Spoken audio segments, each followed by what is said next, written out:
Hello, ladies and gentlemen. On behalf of ImagingBiz.com, I'd like to welcome you to the webcast entitled Advanced Visualization Next Generation Architectures.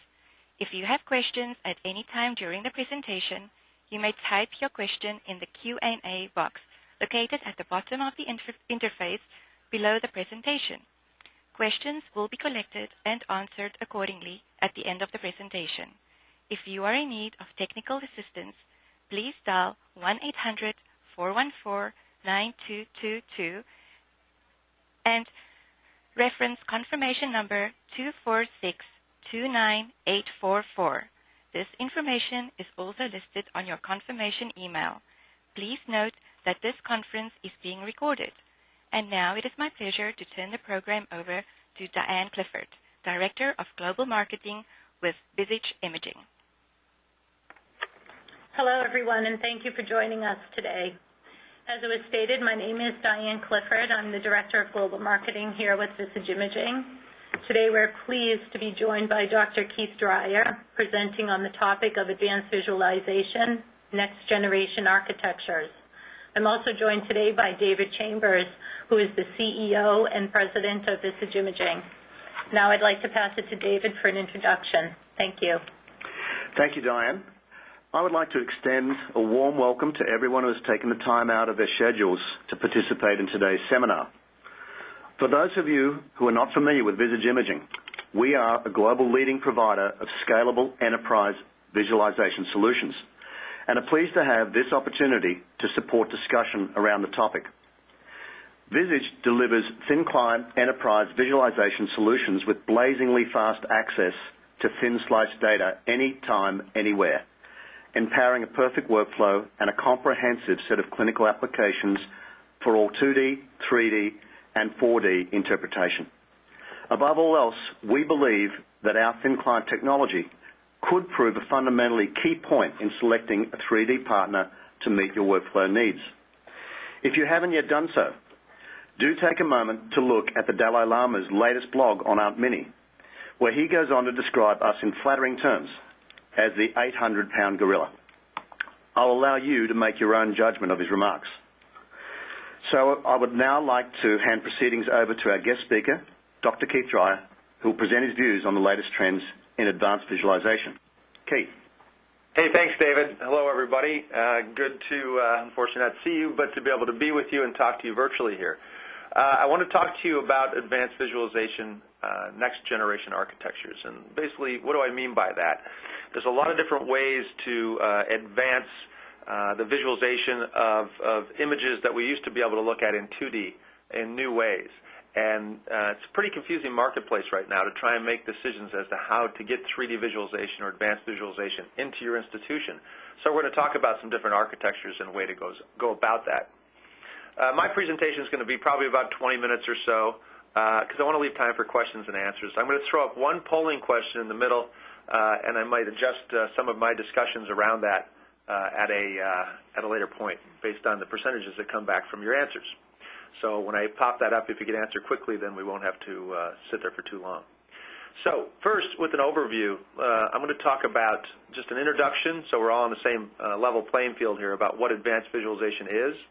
Then I'm going to talk about the value of advanced visualization, meaning why bother doing it, and give you a reference from the MGH, Massachusetts General Hospital experience, which is where I'm at. Then we'll go a little deeper into the architectures, typo there, sorry about that, architectures around advanced visualization. I'll throw out that survey question, and then we'll come back and spend a little time talking about thick client versus thin client visualization, wrap it up with some conclusions, and then go over to your questions to be able to field them to either me or to the folks at Visage Imaging to try and answer them for you. So let's step into this next slide, which talks about imaging information overall. So, you think about the mid-'90s, if you were in the field back then, everything was non-digital pretty much in the departments of radiology throughout the world. And in the last 15 years or so, we've made tremendous strides in switching things over to digital. I mentally, when I give presentations, try and break this down into about 10 topics or so. It could be more or less, depending if you're a lumper or a splitter. But if you take away DICOM modalities and assume that we all have those, Then you think about RIS, PACS, teleradiology, voice recognition, which has transformed the reporting component of radiology. Then 3D and advanced visualization, electronic result reporting, order entry, clinical decision support, business intelligence or data mining or data analysis or dashboards, all the different terms there. And then finally, the next thing, image sharing and imaging personal health records. Sorry about that. Somehow this is sliding back. So this is in no definite order, but it seems to be how a lot of people are evolving their digital departments. So 3D and advanced visualization is kind of in the middle of this evolution into the digital realm. If you think about what standard visualization is, I mean, if we're going to talk about advanced visualization, then what is standard visualization? Well, to me, that's when we left film and we went to the digital world. And we realized that we didn't have to do stack mode. We could do cine mode. We were able to put up thousands of images of CT into the same pane or on the same screen, and then scroll the wheel to be able to scroll through those to look at the different images slice by slice. You had to stay in the plane of acquisition, and you could put up comparisons, and this is how most people read almost all cases out there today, but this is rapidly changing. So if that's standard visualization, what is advanced visualization? Well, there's a lot of different terms used for this. 3D or advanced visualization are used somewhat interchangeably. To me, 3D visualization, three-dimensional visualization, is one component of advanced visualization. It's a big one, and it's been around for a while, but it's not the only one. When I think of 3D imaging, I think of the classic things like maximum intensity projection, MIP, multiplanar reconstruction, or MPR, volume rendering, curve reformatting, those kind of things. But there's other kinds of advanced visualization that go really more along the lines of medicine and clinical applications such as cardiology, oncology, vascular or vessel analysis, colonography, et cetera. And then there's applications. These applications provide solutions specific to a question at hand, so they don't just provide you a CT screen and then you have to figure out what you want to look for. You can say, I'm going to do a cardiac analysis, and it gives you information about the cardiac nature of those images. And they use 3D techniques or other visualization tools to make that easier for you to make those clinical decisions. And then things like image fusion are coming out for anatomical and functional integration, molecular integration, and even additional information that wasn't acquired at the time that's generated by computer analysis, such as computer-aided diagnosis. So let's take a look at advanced visualization at MGH. When we created a lab to do advanced visualization, that's basically when we took it serious in 1999, we were doing several thousand 3D examinations a year. But you can see rapidly over time, once we started to provide those services more and more to define what it was that we can deliver in a consistent way and to be able to engage our ordering physicians to what they wanted, to create protocols with them, we rapidly grew this up. So in this graph in 2005, we were just shy of or over 40,000 exams. We're still in that range and approaching 50,000 exams per year now, which is a pretty sizable number. It's not a cost center. It's a revenue center for us. And it's really an essential part of the department. It's a quality care component that our physicians demand us to be able to perform for them. And we do things such as multi-detector CT cardiac imaging, oncology imaging with analytics, surgical planning, virtual colonography, PET CT imaging, breast tomosynthesis and MR, diffusion-weighted imaging, molecular imaging, et cetera. And the list goes on and on.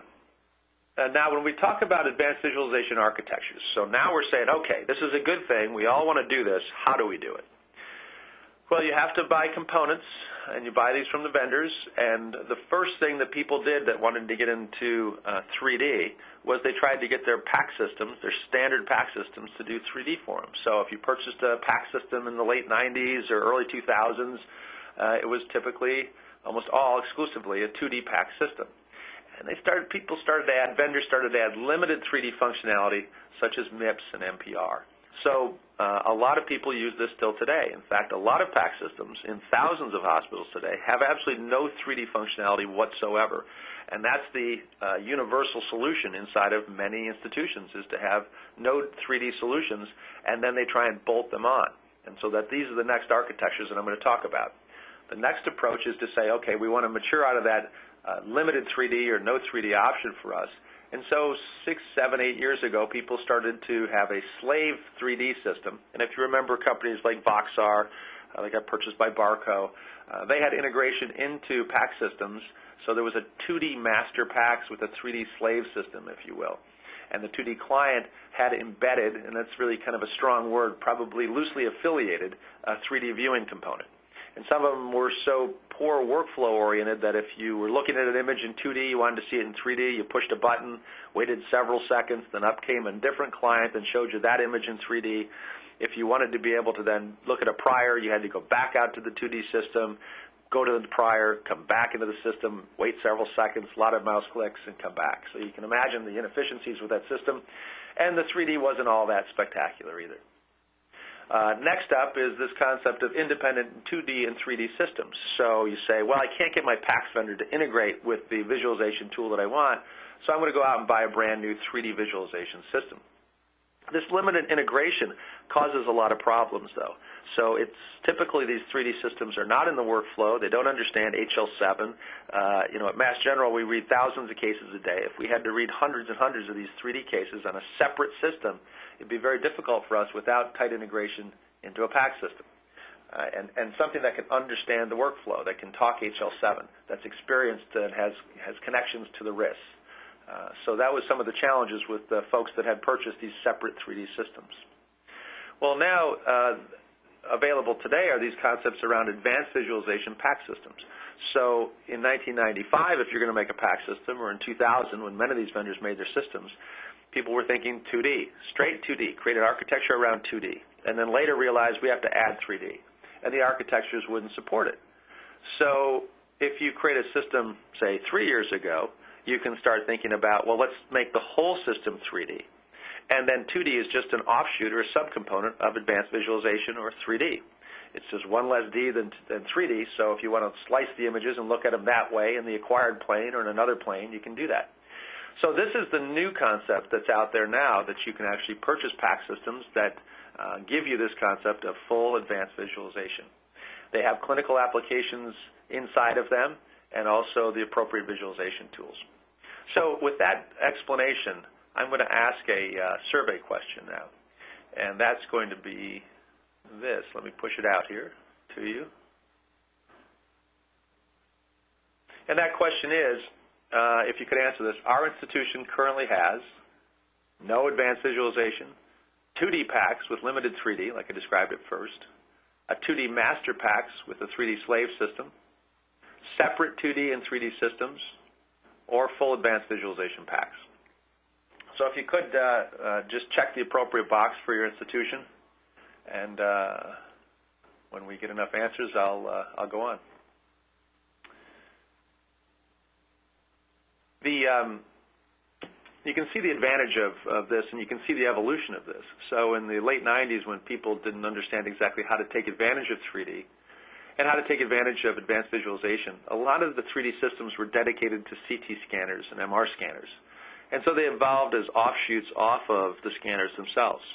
So while PAX systems were being put in from an IT-centric perspective, 3D visualization was put in from a modality-centric perspective. And you can imagine how difficult it is to try and make modality-centric visualization tools work in a workflow in an IT-centric department.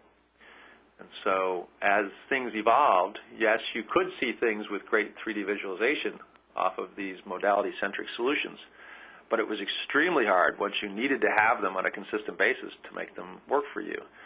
So if a neurosurgeon said, I want a CT, but I want it to come back with 3D visualization of a vessel looking at an aneurysm and be able to check that off on an order and have it guaranteed come back, that's extremely difficult to do unless you have a solution that's integrated into your workflow.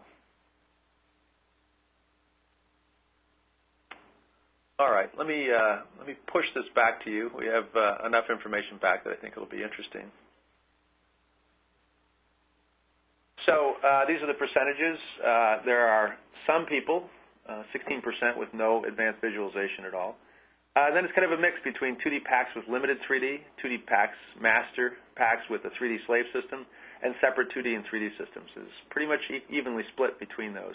And then there's only 10% that have a full advanced visualization PAX. Congratulations to you. So, all right, this is a good position for us to be able to step into what the advantages are for each of these and what this looks like.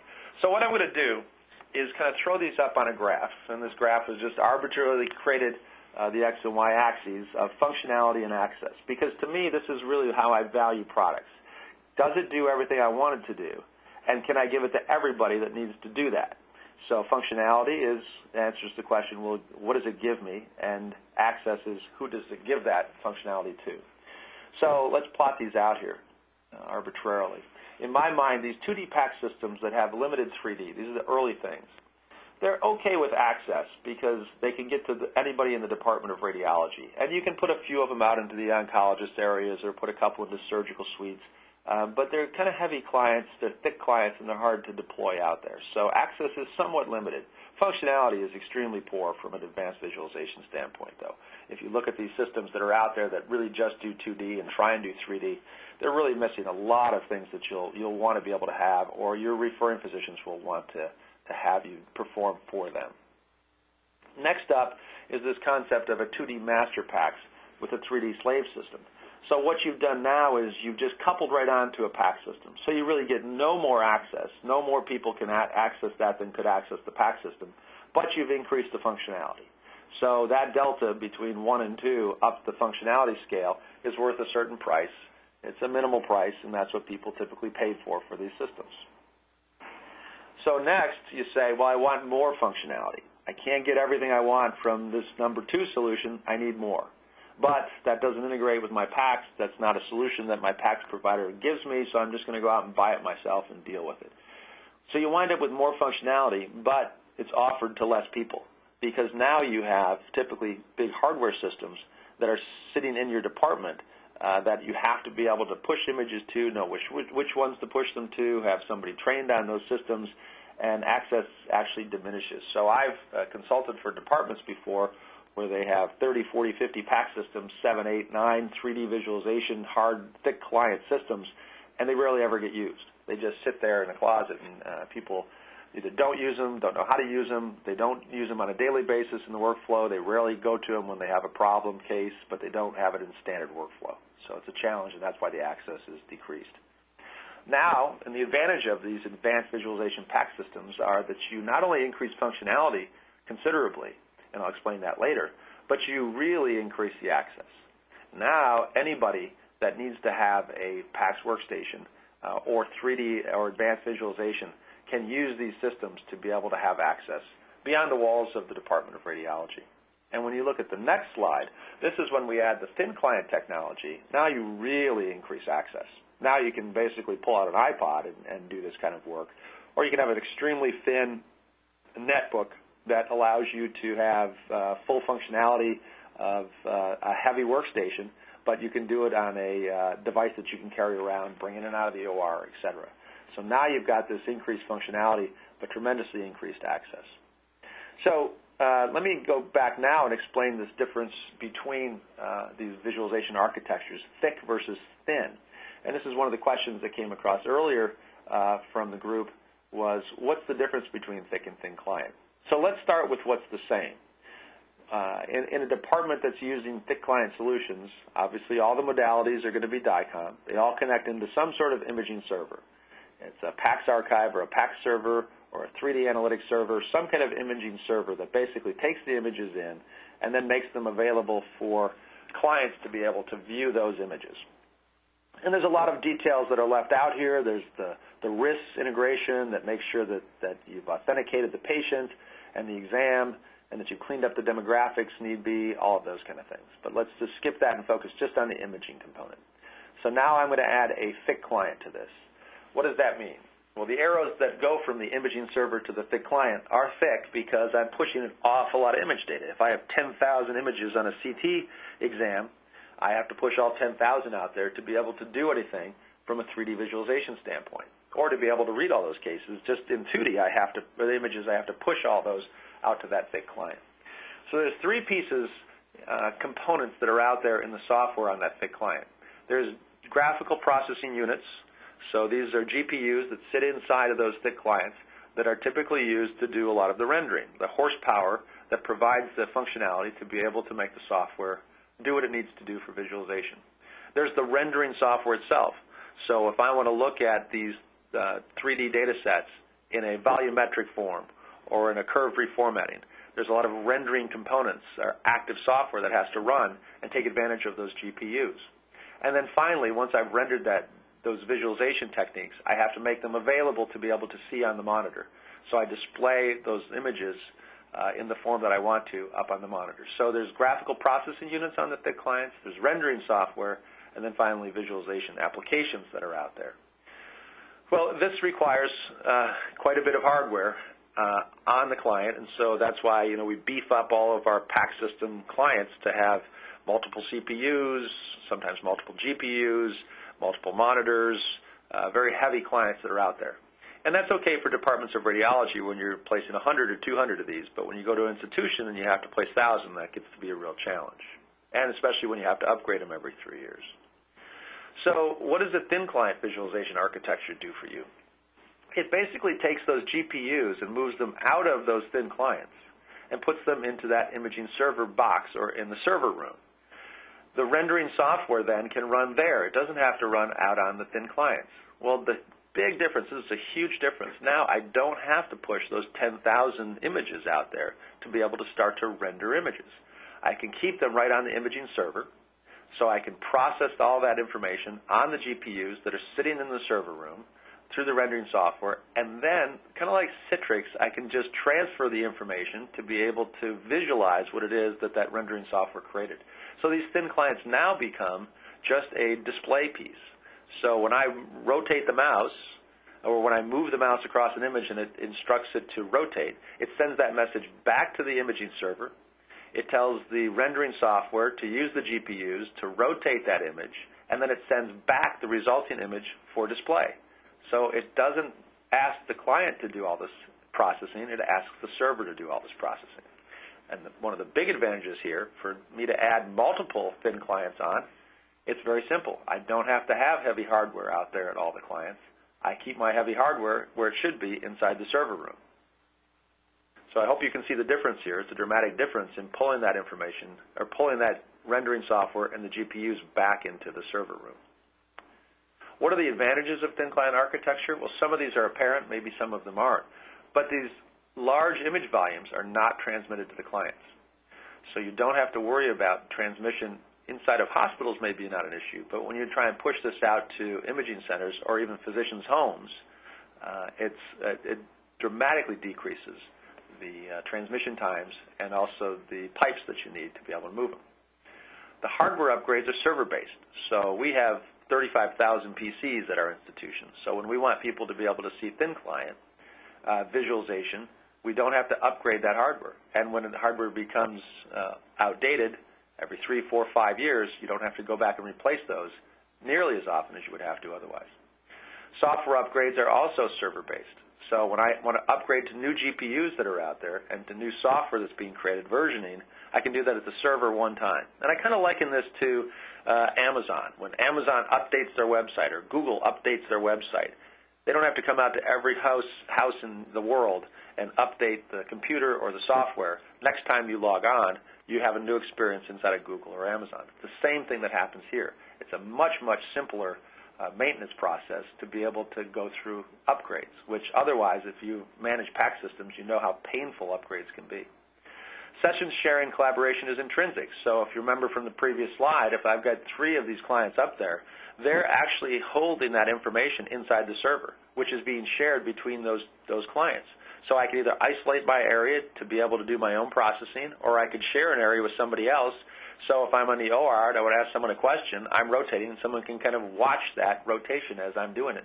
It's, as they say, intrinsic inside the technology. The visualization application is universally available, meaning that with appropriate HIPAA security and access, you can say, here you go, you can access this image wherever you're at. You know, I was looking at images a few months ago when I was overseas back at MGH through the internet securely, but I didn't have to have a special computer. I didn't have to have special access. I just was able to get in. So that's what I mean by universally available. Another important point that's in the United States becoming more and more interesting is it's ideally suited for electronic medical record or patient health record integration. And this, I think, is going to apply to this concept if you were at HIMSS or have been watching the press, this concept of meaningful use. As the government starts to manage reimbursements and takes their allocation of this $20 billion that's been dedicated toward healthcare IT, one of the things that they're changing is the notion of adoption of technology into meaningful use of technology. And I think one of the things that's going to come out of the executive branch's decisions around meaningful use is to say that EMRs, personal health records, have to have results, and one of those results have to be images. So as we're being geared toward push to do this kind of notion around meaningful use, I think this is going to be one technology that's going to lend itself very adequately to that. So in summary, I just wanted to talk about wrapping up these thoughts that we have and then go to questions. Advanced visualization has become, in my mind, the standard of care in medical imaging. So I say this based on being at Mass General and being the fact that we have thousands of physicians that depend on these images. As I say, we do about 50,000 of these exams per year, and I couldn't imagine practicing, and I don't think they would want to imagine practicing without the availability of that advanced visualization technology. Several workflow alternatives are available and being used. As you can see by our survey poll, it's pretty evenly split today in 2009 between what people have out there for architectures. And I'll be the first to admit that the architectures that I have aren't the best architectures that you can get. It's probably what I bought 10 years ago that was available at the time. So we're constantly rethinking all of our architectures to make sure that we're updated. And this is one of the more interesting areas to me because it's changed so dramatically in the last 3 or 4 years. But as you can see, several of them are available, and to my mind, the greatest functionality and access comes from this notion of an advanced visualization or a 2D, 3D PACS system. And then finally, when we talk about thick client versus thin client technology, to me, clearly makes this technology the most available, not only to radiologists anywhere, but also to your referring clinicians. So that's it for my component of the presentation. I thank everybody very much for your attention. And now I'll hand it back to Diane to ask questions that are coming in. Thanks, Keith. The first question that came in says, is there a point in the future where you see 3D being used throughout the enterprise and replacing dedicated 3D labs? Okay, so this is a really good question. To me, there's two questions in there. The one is the lab versus no lab. And there are very few places today, in the United States at least, that use a dedicated 3D lab. We're one of these folks that do use a dedicated 3D lab. I think the volume for us is driving us to be using a 3D lab. So the plus side is we have dedicated people that are focusing that, but we spend millions of dollars to keep that dedicated lab up. We have millions of dollars in revenue, so we do well from that process. But if we didn't have that kind of volume, it would be very difficult to support a 3D lab.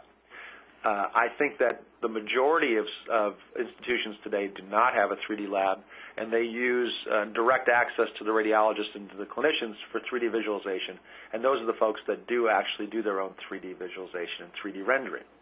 So that's the one component of that question. The second one is, do I think that 3D will replace 2D for enterprise distribution? I don't think there's any doubt that 3D is more desirable to most referring clinicians than 2D. We see this more and more when we give presentations. I think they understand the images better. Their patients understand the images better. When they're doing procedures, about to do a surgery, say, for example, they're going to go in and experience that surgery in 3D, and so they appreciate a 3D kind of pre-surgical planning in that case. So I think the answer is yes, it will be 3D over 2D. But the real question there, I think, lies in, do I think it'll be thick versus thin? If it was a thick client 3D solution, the answer is definitely no. And that's why I think it's been 2D for such a long time, because 2D, you can get away with having a thicker client. It's not extremely thick, but you can get away with it. In 3D, the client gets really thick because of all that rendering software. So you have to switch to this thin client paradigm to make the 3D distribution function and be accessible over 2D. But the advantages of the technology, the advantages from a clinical standpoint in 3D definitely outweigh the advantages of 2D. So when you have 3D thin client, that's when it starts to take over the enterprise. Thanks, Keith.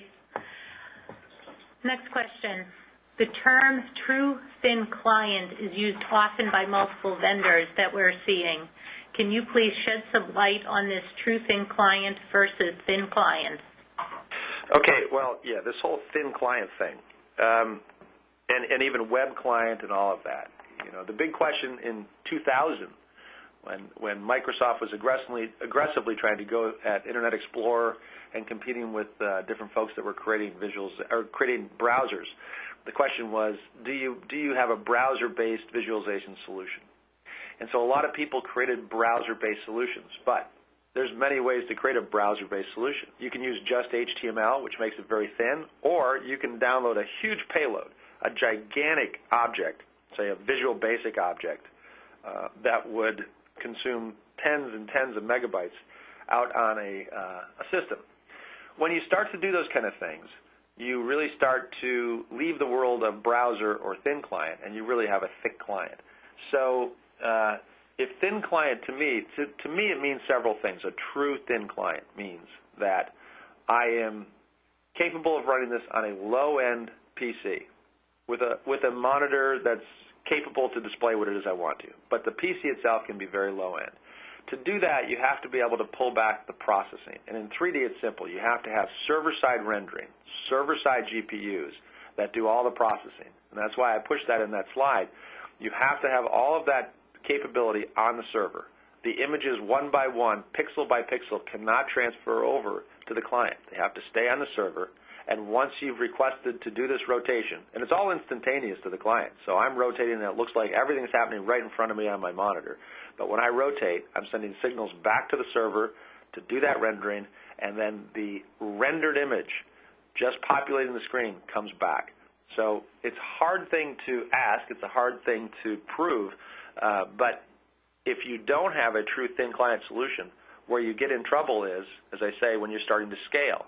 It's very difficult to have somewhat less PCs, as we have at most of our workstations outside the department, to be able to visualize images. So if you have a slightly thin client solution, it's nowhere near the capability of a true thin client solution. Thanks, Keith. Next question. Do you see 3D and 2D morphing together in thin client for enterprise visualization? Yeah, you know, if we could start the world over, one, I think RIS and PACS would be one system instead of two. Like I've heard people describe it, they say that RIS and PACS are twins that were born 20 years apart. It's the same kind of thing with 2D and 3D. So the reason why 2D and 3D aren't together is because you just couldn't do 3D correctly 15 years ago when 2D came out. So 2D lived for a long time without 3D. Now you can do 3D adequately and do a thin client in a much more ubiquitous way than you can do 2D in the classic PACS sense. So now when you design a system for medical imaging, you'd be crazy not to have it be a 3D advanced visualization system, because one of the functions inside of 3D is a look at 2D. If I say I'm going to be able to look at any plane of the images that I want to in a CD slab, a CT volume, or an MR volume, I can look at any slice that I want to in any plane. I can then just set it to look at it in the acquired plane, say an axial for CT, and just slide through it, and I'm basically looking at it in a 2D sense. So 2D is just one small component of 3D or advanced visualization. So if you have a true 3D client, a 3D advanced visualization PACS system, 2D is just one piece of that. Thanks, Keith. It has been said recently that 2D may at some point become redundant in the workflow, and all reporting will be done in 3D, launched straight from the RIS. Can you comment on this? Well, okay, so what's prevented that from happening today? Inside of departments of radiology, we all have many of these 2D PACS systems that are sitting there that are fired up by either the RIS or kind of RIS-managed workflow that the PACS then fires up the next case, right? So the PACS is pushing up a PACS 2D image. Is that the right way to read a case? So if I have to survey 10,000 images before I can comment on different components, is that the right way to do it? You know, if I wanted to study the Earth, Would I be down at the ground level looking at every plant one by one and then try and make an answer? Or would I start out from about 50,000 feet, look at it, drill into an area, back out, go into another area, et cetera? So I think there's going to be a transformation, and Elliot Siegel talks about this a lot, a transformation around the way that we read cases as radiologists. We were trained one way, but there's far more advances and advantages to do it a different way. So if you were trained in the film world and you transitioned to digital imaging in the 2D PACS sense, it was a transformation. But it was a good transformation. It made you more accurate and it made you more efficient. It's the same thing in 3D. You need to rethink how you look at images and how you survey images. And so now there's a concept around looking at organs. If I'm, say, looking at a CT of the abdomen, I can survey organs one at a time. I can survey vessels. I can survey bones and soft tissues, as opposed to trying to go slice by slice and moving my eyes to absolutely every spot to look at every organ one at a time and continue and continue and continue. So I think as these become more accessible to more folks in training processes and in transformation and writing white papers about this, I think we're going to see a tremendous shift in radiology moving rapidly to 3D and advanced visualization. Okay, next question. Besides CT and MR, do you see a need for advanced visualization? Well, yeah, right, because PET is another thing, and then fusion, so PET-CT, PET-MR. There's other things such as I mentioned, breast tomosynthesis is coming out. There's optical coherence tomography is coming out as another modality. And so I think and molecular imaging is a whole other component. So I think that just trying to limit this to the notion of CT, which a lot of people have, and that's when you start to look at this as modality-centric solutions. If you make a cardiac package that pops off of a multi-detector CT, it probably doesn't handle echocardiography very well. If you make a package that's independent of the modalities, then it doesn't matter what new modality comes out, say, for cardiac applications. You just make sure that that clinical application, that piece of software, can support all of that different technology. Thanks. Do you think 3D reconstructions need to be archived with 2D images as part of the study? Well, it depends. I think you at least have to be able to reconstruct what it was that you used for the interpretation.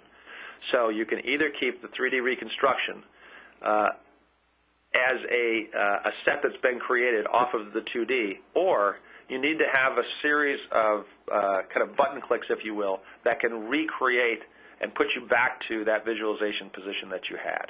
So yes, I do think that you need to keep all the data. We do keep all the data. You do need to be able to keep what people had seen and hold on to that information for them. You need to have concepts of when 5 different physicians look at the same image and they rotate it 5 different ways and they leave, they should come back and all see it the same way as they saw it before. But also if they want to record a certain circumstance of something that's important to them from a clinical standpoint, they need to be able to record that 3D visualization, not just the 2D data sets, so that they can get back to that. That's more from a usefulness standpoint than it is from a medical legal standpoint. Thank you. What are the storage and archive requirements for 2D rendered images? 2D rendered images. So, that means to me... 2D and rendered images, excuse me. Say that again, I'm sorry? What are the storage and archive requirements for 2D and rendered images? Oh, I'm sorry. Okay, 2D and rendered. So what you have to do, a lot of people are buying these very thin slice CT scanners that are capable of going to extremely small thicknesses. But then they wind up clumping them together afterwards and lose all the advantages of the $1.5 million they spent on the CT scanner. And a lot of folks don't. And this is a bit of a debate that we have in the industry around this. Now, to me, you want to be able to, if you're going to spend millions of dollars, you want to be able to acquire and preserve all of that data. You need to be able to have that data to do true value computing from an advanced visualization standpoint. So you need to be able to extract all the data that's coming out of the scanner. You need to store all of that data. And then whenever you need to be able to pull that up into an advanced visualization system and rotate it and use it however you want to. This becomes the big challenge for standard 2D systems. most people that have 2D PAC systems, and if you go back and take a look at your system and ask these questions, if I scan 10,000 images off a CT scanner, do all 10,000 images make it over to the PAC system, or does somebody average every 10 and I'm only moving 1,000 images over there? And then can I ever get back to take a look at those 10,000 if I need to? And in a lot of institutions, that answer is no, because of those thick pipes that are required to push from the image server out to those thick clients. It just can't support that kind of notion. So that's why this concept of doing server-side rendering or thin client is needed when you start to get images up into the sizes that we're all dealing with today, if we're truly moving the images out of the modalities and into the PAC systems and out to the clients. Thanks, Keith. I have heard that the thin client improves the communication bridge between radiology and specialists like neurosurgeons, cardiology, et cetera. Could you comment on this? Well, so, I'd say this concept was trying to come around in like 2001, 2002, from what I remember. People were saying, what else should we do with PAC systems? And one of the things was that we had to allow collaboration, right? Well, collaboration, making that happen with thin clients is such an effort. Trying to do a cursor sharing, trying to do a rotation and share back and forth, trying to draw an annotation, ask questions. It's just extremely difficult. And as such, when you implement it, it doesn't even work very well.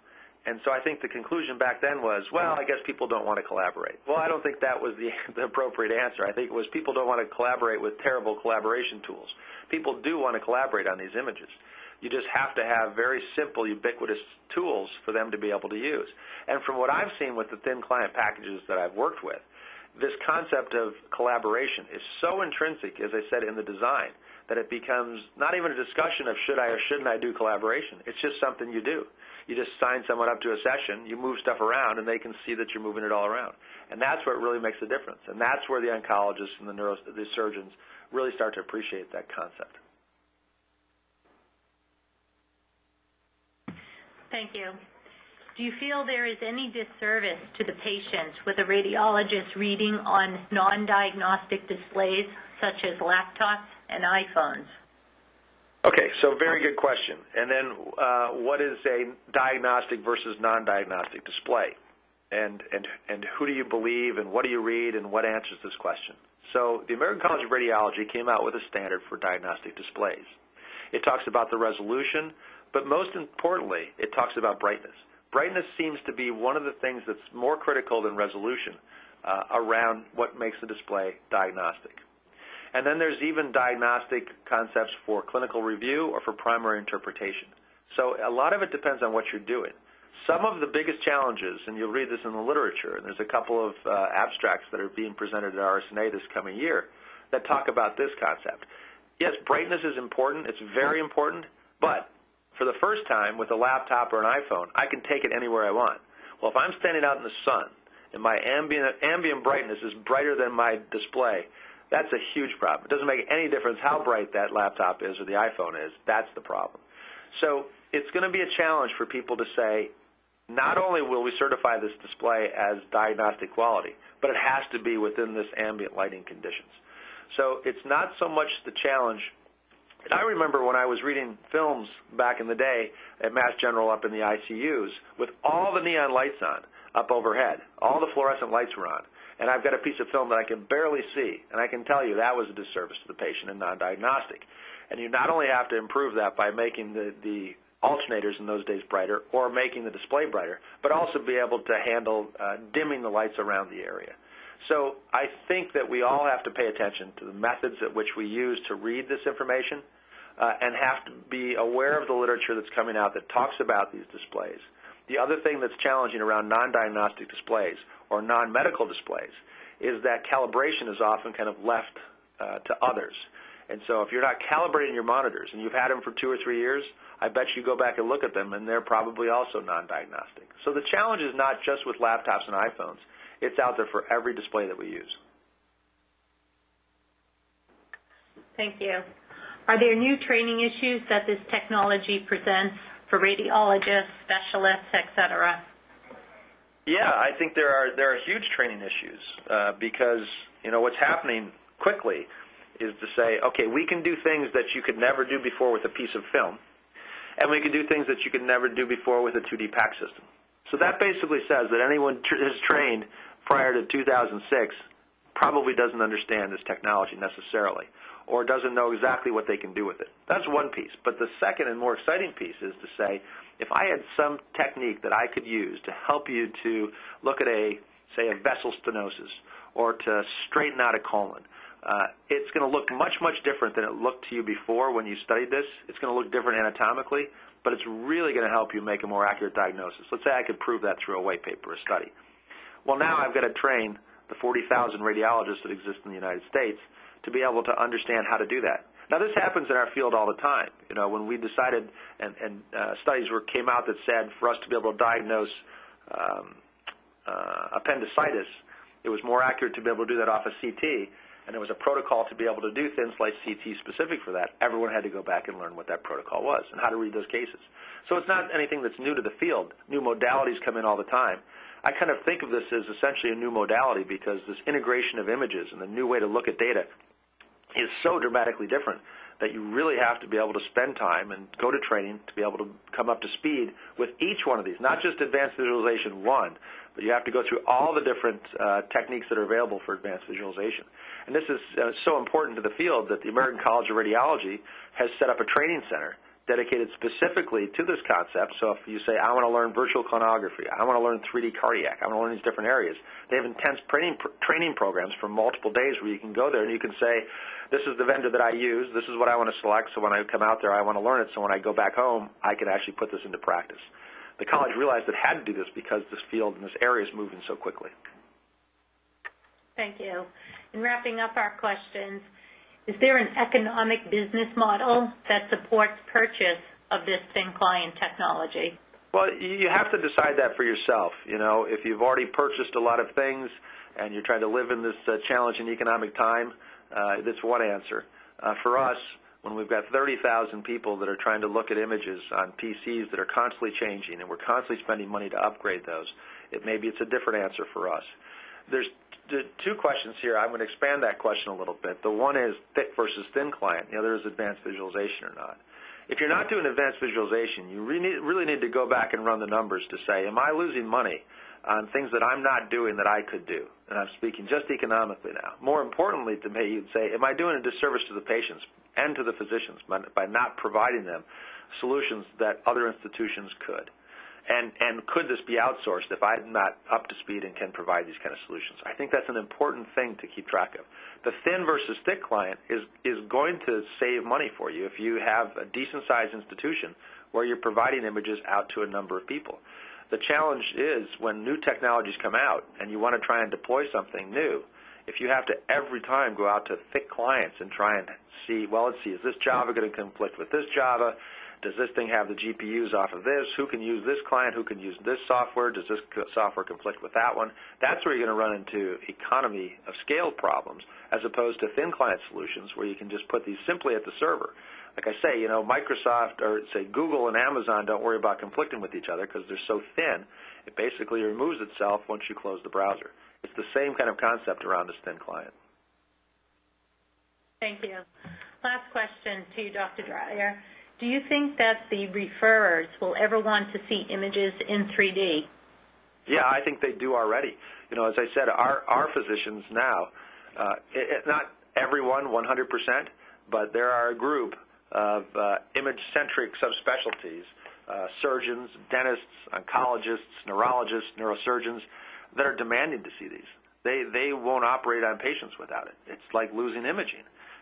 So once you give them this, they will demand it more and more. And once they go to another institution that has it and comes to this institution, say, that doesn't have it, they're going to be very frustrated and start to demand it. The drive for us to do 3D, interestingly enough, did not come from the radiologist. It came from our referring physicians at Mass General Hospital. One more question, Dr. Dreyer. It says, are you using your advanced visualization system for enterprise distribution of PAC studies and EMR access? If so, are you archiving these images both on PACS and on the advanced visualization system? So as I say, the architectures that you have may not be the best architectures to have. The one we have today, because we've had it in place for about 7 years, is we take a 3D, and also because we have the lab, we take a worked up 3D visualization image, and then we make a 2D image of that, put that back into the PACS system, push that over to our web distribution 2D system, integrate that with the EMR. And we realize that's woefully deficient, because that means if someone wants to move 10 degrees to the right and look at a different view of the neck of the aneurysm, they can't. So then they have to call down to the department, ask for that rotation, or walk down to the department and make that rotation happen, and then push that out there. So the frustration level is high from having that 3D go to 2D and limiting the visualization capabilities. So clearly what you want to do there, and this is what we're in the midst of doing, is to now have a 3D solution that puts it into that kind of 2D perspective. It says, okay, here's how this aneurysm looks, but if you want to rotate 10 degrees, just grab your mouse and start to dial. It doesn't matter if you're at home, doesn't matter if you're in the OR suite in your office talking to a patient, you can do that rotation. And so that's the clear advantage of being able to do that. Thank you. I'm going to pass back now to David Chambers. So I'd like to thank Dr. Keith Dreyer and all of the people out there who chose to participate in this interesting and informative discussion. Great job, Keith. Thank you. Thanks also to Imaging Biz for their kind co-sponsorship of the event. And so right now we'll close the proceedings. Do feel free to take a closer look at our website on visageimaging.com. Thank you and goodbye. Thank you. Thank you. Thank you, everybody. Thank you, ladies and gentlemen. This concludes today's webcast. Thank you for participating. You may now disconnect. Speakers, please stay online for a post-conference.